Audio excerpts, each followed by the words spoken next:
Part 99, Gretchen. Did you tell anybody about this one? Agarang tanong ni Demetrio. Mara namang napailing si Gretchen habang pinagmamasdan ng reaksyon ng asawa niya. Hindi. Pero ako ang nagturo kay na Anthony kung saan matatagpuan si Bianca. Ikaw dapat ang tatawagan ko pero hindi mo naman dala ang cellphone mo. Listen, Gretchen. Wala kang dapat pagsasabihan ng nalaman mo, even Grandma Marie. I will deal with Uncle myself. I don't want you to get involved in this one. Prioritize your safety, yours and the baby. Seryosong sambit ni Demetrio. Nako, grabe na talaga ang tensyon sa episode natin. Paano kayang gagawin ni Demetrio ngayong isang kabilang ng pamilya niya ang salarin sa mga nangyayari? At si Bianca, hanggang kailan kaya niya guguluhin ang pagsasama ni Gretchen at Demetrio? Nako mga ka-Ashlon, huwag kayong bibitiw. Ituloy na natin ang istorya. Dapat tango-tango naman si Gretchen matapos marinig ang sinabi ni Demetrio. Muli siya nitong niyakap ng mahigpit. Ramdam niya ang pag-aalala nito sa kanya kaysa sarili nito kaya't nakaramdam siya ng panatag sa kabila ng katotohanang may posibleng panganib na darating sa buhay nilang dalawa. Kasalukuyang nasa hallway ng ospital si Jomar na makatanggap siya ng tawag mula kay Master Colin. Call a British skin expert for me, Jomar. Bungad ng lalaki. Napatingin naman si Jomar sa screen ng kanyang cellphone. Para po ba sa inyo? No, it's for Gretchen's fingers. Hindi alam ni Jomar kung matatawa ba siya o hindi. Dapat alalahanin nito ang sarili nitong mga minor injuries. Gagaling din naman ang sugat ni Miss Gretchen sa susunod na araw, kaya wala ring silbi kung magpapatawag sila ng skin expert. Pero hindi niya yon isinatinig dahil sigurado siya. Sobrang nag-alala din ang boss niya sa asawa nito.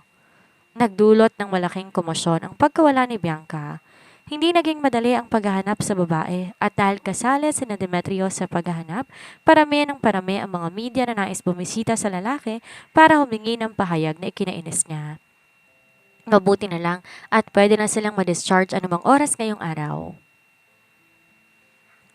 Habang inaasikaso ni Jomar ang discharge procedures na pagtanto niya parang may kulang. Ilang saglit pa na pagtanto niyang hindi niya nakita si Miss Bianca na bumisita sa boss niya na kanyang ipinagtaka. Nakakapanibago para sa pag-uugali nito. Alam niya kung gaano kakulit ang babae. Hindi naman hinayaan ng mag-asawang Inoue na lumabas ng bahay si Bianca habang personal nila itong inaalagaan.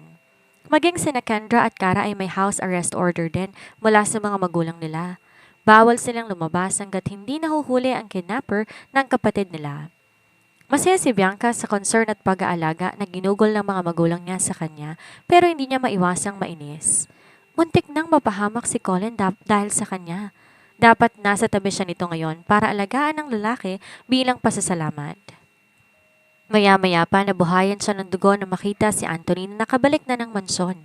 Agad niyang sinalubong ang lalaki at nagsimula ng magtanong. Kuya, kamusta si Colin? Malala ba ang kalagayan niya? Okay lang ba siya? Kausapin mo si mommy at daddy, kuya. Kailangan ko siyang puntahan ngayon din para alagaan. Could you just shut up, Bianca? Nayayamot na asik ni Anthony. Kararating lang niya at pagod pa siya mula sa paghanap sa babae mismo at kay Colin. Hindi man lang siya nito nakamusta kung maayos lang ba ang kalagayan niya. Wala tong ibang iniisip at bukang bibig kundi si Colin. The kidnapping incident shocked our family, Bianca. Ngayong ligtas ka na ang mainam mong gawin manatili dito sa bahay. At tungkol naman kay Colin, he will be going home today kaya magtigil ka. Uuwi na siya? Paninigurado nito. He's not seriously injured kaya't malamang uuwi na siya. Di mo na kailangan pang mag-alala sa kanya. He has a wife and Gretchen is with him as of this moment. Alam ni Anthony na pinakaayaw ni Bianca na marinig na may asawa na si Colin kaya't sinadya niya talagang banggitin ang tungkol sa bagay na yon. Agad namang sumuma ang timpla ng mukha ni Bianca nang marinig ang sinabi nito. He wanted to laugh. Nakakabaliw isipin na may gusto ang kapatid niya sa lalaking may asawa na habang siya naman nagkakagusto sa asawa ng iba. Mabuti na lamang at hindi pa ganon kalalim ang koneksyon niya kay Gretchen. But above it all, he still felt so pathetic. So what? Gaya ng sabi ko, pwede namang mag-divorce ang mag-asawa. Colin tried to save me and put his life on the line. Doon pa lang panalo na ako. Taas noong wika ni Bianca at kinuhang kanyang cellphone saka tinawagan si Colin. Subalit agad siyang natigilan nang marinig niya ang isang pamilyar na boses sa kabilang linya. Why is it you? Bakit hawak mong cellphone ni Colin? Galit niyang tanong. Isang mahinang tawa ang kumawala sa bibig ni Gretchen bago to nagsalita. Ano bang klaseng tanong yan, Bianca? Natural lang naman siguro na hawak kong cellphone ng asawa ko, hindi ba? Ang hindi normal ang tono ng pagtatanong mo, am I right? Sandaling natahimik si Bianca pero maya-maya nakabawi din agad. Si Colin ang gusto kong kausapin. Give him his phone. Maotoridad niyang utos. Napasulip naman si Gretchen sa kama kung saan kasalukuyang nakahiga si Demetrio bago siya nagsalita.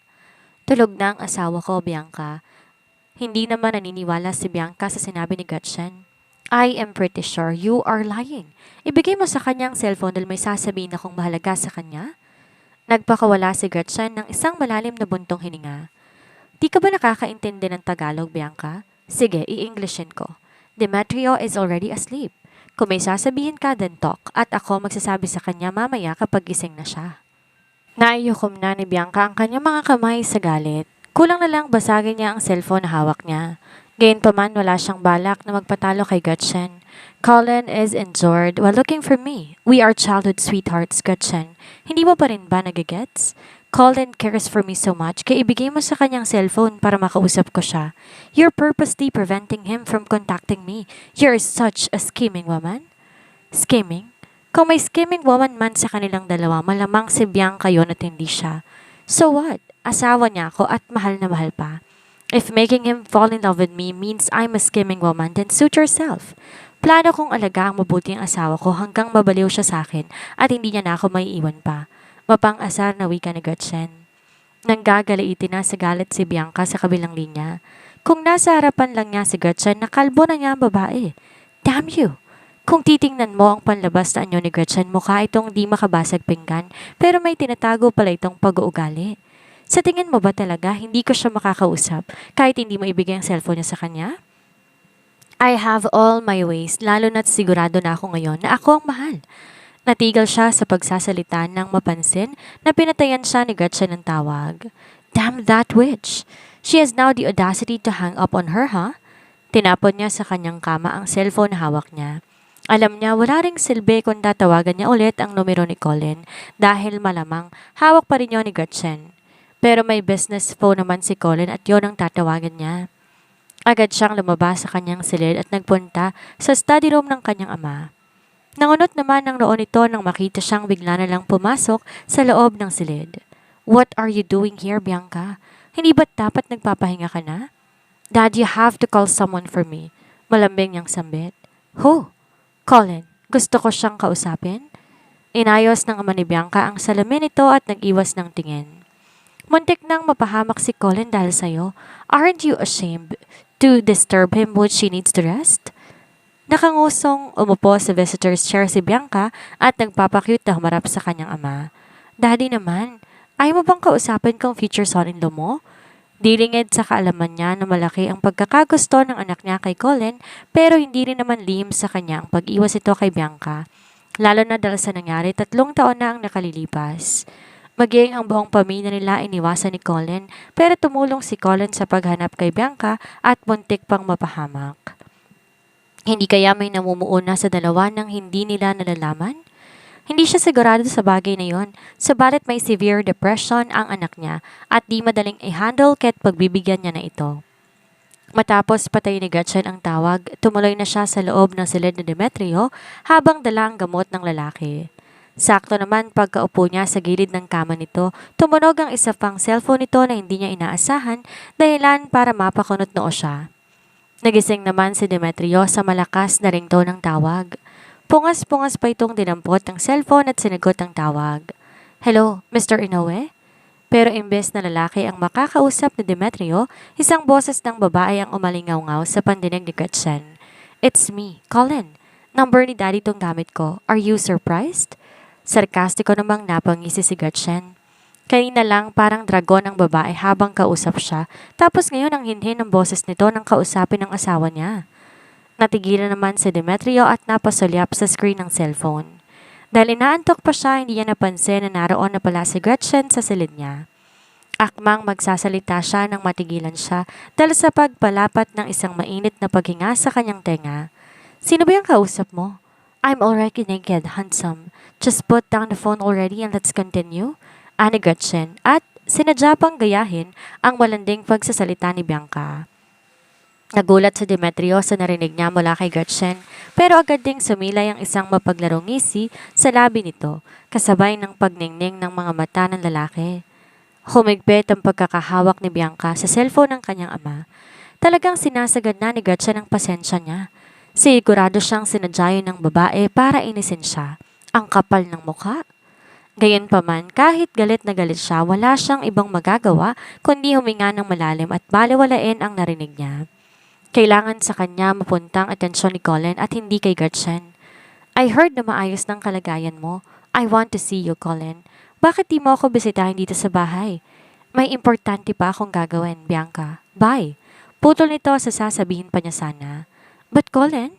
Wala na siyang ibang narinig sa kabilang linya kundi ang dead tone ng tawag. Agad namang nilagay ni Demetrio ang cellphone na hawak niya sa bedside table at akmang hahawakan si Gretchen pero mabilis itong umiwas sa kanya. Napangiti na lang siya bago maayos na nahiga habang pinagmamasdan ang nakabusangot na mukha ng kanyang asawa. Are you jealous again? Ano sa tingin mo? Masungit itong asik?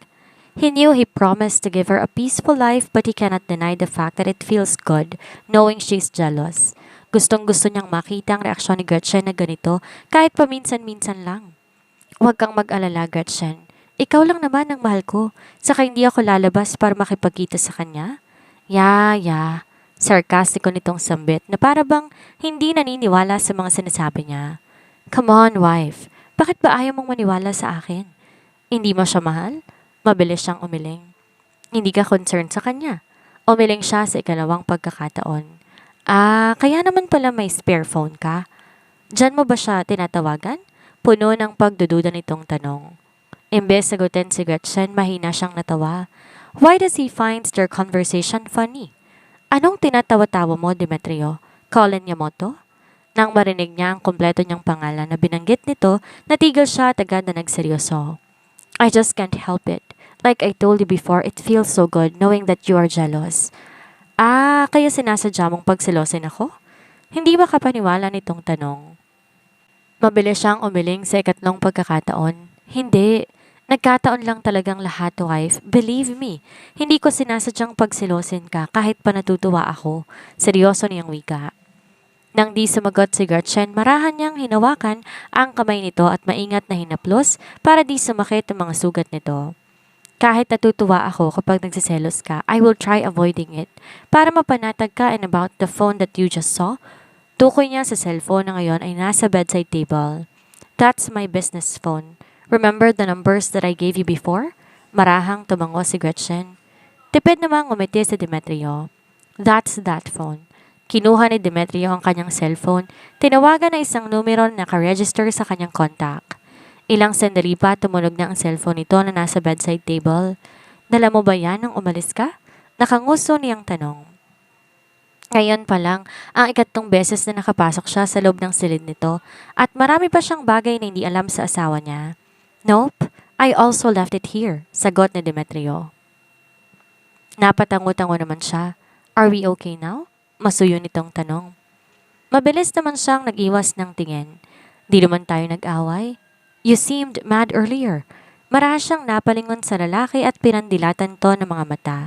Hindi ako galit. Nagtatanong lang naman ako. Mahinang natawa si Demetrio bago tumango bilang pagsang-ayon. Okay, if my wife says so, then I won't argue. You are the boss. Sa sinabi nito, natawa na rin si Gretchen. Baliw. Maya-maya pa natigil siya sa pagtawa nang mapansing titig na titig si Demetrio sa kanya. Bahaga siyang naasiwa sa ginagawa ng lalaki kaya nag-iwas siya ng tingin. Wala namang plano si Demetrio na palampasin ang pagkakataong yon. He's been holding himself since he was in the hospital pero di niya na kaya pang pigilan ang sarili niya. Akmang hahalikan niya si Gretchen nang bigla na lang nitong iniharang sa harapan niya ang maliit na tray na may lamang mga gamot. Oras na para inumin ang gamot mo, Mr. Yamamoto, anito sa mapaglarong boses. Kita ni Gretchen ang pagsimangot ni Demetrio dahilan para mapangiti siya. Ang damot naman, para isang halik lang. Bubulong-bulong pa nito. May sinasabi ka? Mapang-asar niyang tanong. Sinaman lang siya ng tingin ni Demetrio bago nito ininom ang mga gamot na dala niya. Nang matapos ang lalaki ay tumayo na siya para Sana lumabas subalit mabilis itong hinila ang kanyang kamay dahilan para muli siyang mapaupo sa kama. Where are you going? Sa labas. Magpahinga ka na ulit para makabawi ka sa lakas mo. Ani at takmang tatayo na ulit subalit pinigilan siya ng lalaki. I have already put down my phone, wife. It's time for us to continue. Anito, tinila siya pahiga sa kama, tsaka mabilis pumaibabaw sa kanya. Ano sa tingin mong ginagawa mo? Tanong ni Gretchen at pinanlakihan pa si Demetrio. Nginisiyan naman siya ng lalaki. Ano ba sa tingin mo? Seryoso ko, Demetrio. Umalis ka nga dyan. Pagalit niyang asik pero hindi naman siya nito pinakinggan. You started this one. Tinatapos ko lang. Napaawang ang kanyang mga labi. Baliw ka ba? Sinabi ko lang naman yon para tumigil ng babaeng yon katatawag sa'yo. Too bad I always take every word coming from your mouth seriously, so you have to bear the consequences of it, Mrs. Yamoto. Bago pa man siya nakasagot, sinakop na nito ang kanyang mga labi. Sinubukan pa niyang umiwas at magpumiglas pero dahil hawak nito ang dalawa niyang kamay, wala siyang nagawa para pigilan si Demetrio. Kaya naman, imbes man laban, hinayaan na lang niya si Demetrio sa nais nito at tinugon ang halik na iginawad sa kanya ng lalaki. Subalit nang tumugon siya sa halik nito, bigla na lang tumigil si Demetrio na kanyang ipinagtaka. Napakurap-kurap siya at ipinukol ang lalaki ng isang nagtatanong na titig. You keep on getting jealous. You keep on responding to my kisses. You let me devour your body and yet I haven't heard from your own mouth that you want me, that you love me. Why was that, Mrs. Yamoto? Napakurap-kurap naman siya. Agad siyang pinamulahan ng pisngi.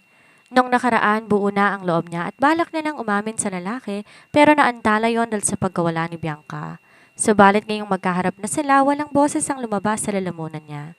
Para bang may nakabara at hindi siya makapagsalita? I am waiting, wife, ani Demetrio habang titig na titig sa kanya.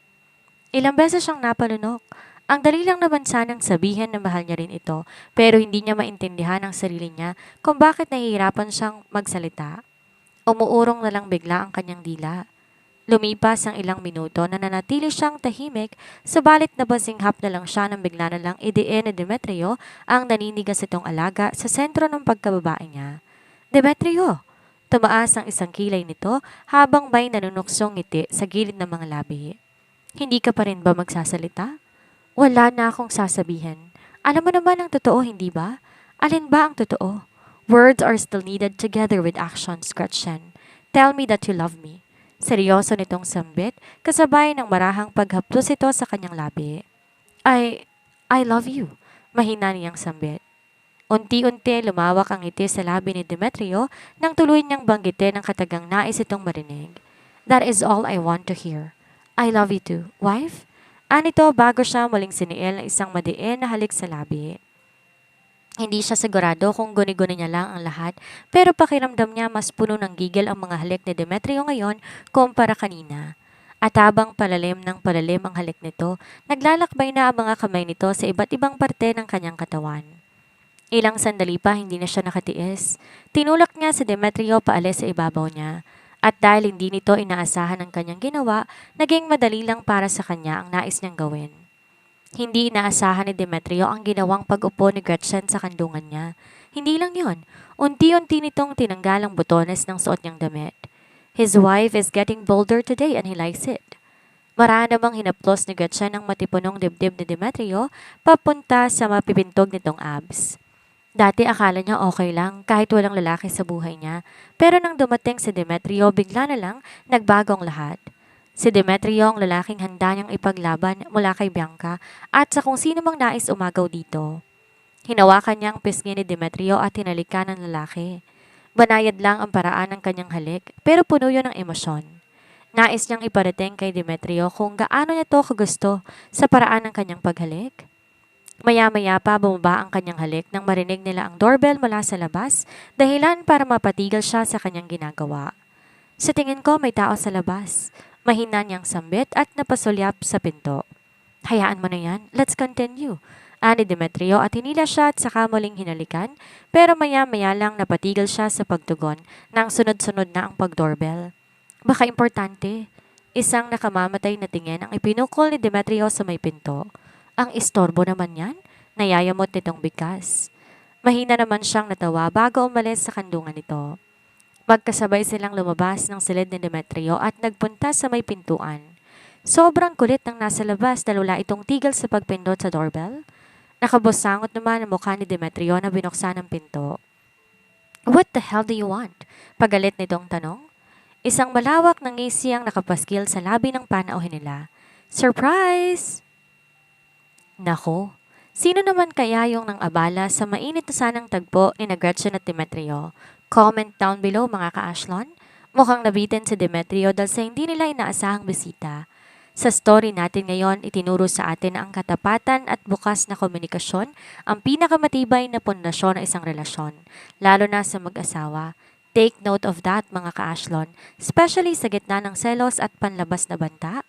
Green flag para kay Demetrio dahil pinakita niya na ang tunay na pagmamahal marunong magbigay ng priority sa kaligtasan at kapanatagan ng asawa. Habang si Gretchen naman nagpamalas ng tapang sa pagprotekta sa kanyang karapatan laban sa mga taong nagnanais sumira sa kanilang pagsasama. Mga ka-Ashlon, pinapaalala rin sa atin ang obsession gaya ng kay Bianca ay nagdudulot lamang ng kaguluhan at kawalan ng dignidad. Kaya mahalaga na matutong rumespeto sa hangganan ng ugnayan ng iba. Di talaga magandang gawain ang pinapakita ni Bianca. Sa huli, wala itong magandang may dudulot sa kanya. Magkita-kita po tayong muli sa susunod nating kabanata. Huwag po kayong aalis.